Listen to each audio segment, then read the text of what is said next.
So one of my clients is roughly around 8 million currently, and they're on a $20 million march over the next 8 years. Pretty aggressive. But when I dove into the business, I realized, oh, actually this is pretty achievable because of all kinds of elements. But the reason why I'm telling you this story is about strategy. I got the phone call that was, how do I write a new strategic plan?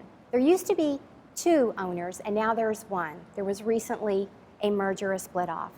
And so the new now owner, the sole owner, wanted to write a new plan. So I came in, I learned about the business, started off with some really overarching goals, and little by little, I worked with just the owner.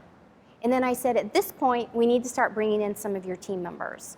So we brought in a couple more of the team members. And what you saw, if you could just picture a pyramid at the top, if you will, the strategy was that first foundation.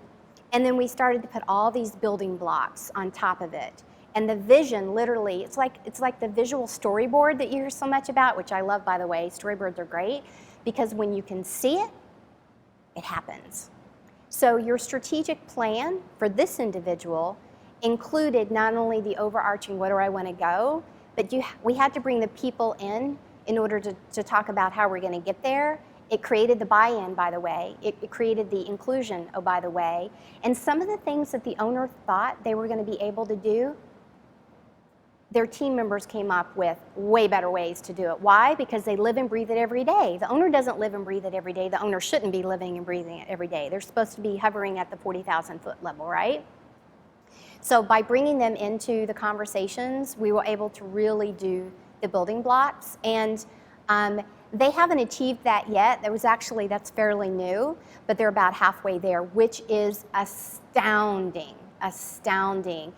And it happened quickly, not only because the elements are right, because there were a lot of elements that were right, but the team members had amazing ideas, and when they were willing to take risk, and it was exciting. It was a very exciting thing to see happen and come alive, and it's still a work in progress. If you want to know more about putting together a great strategic plan and bring all of those resources together in order to do what? Grow. Then by all means, connect with me on premierrapport.com.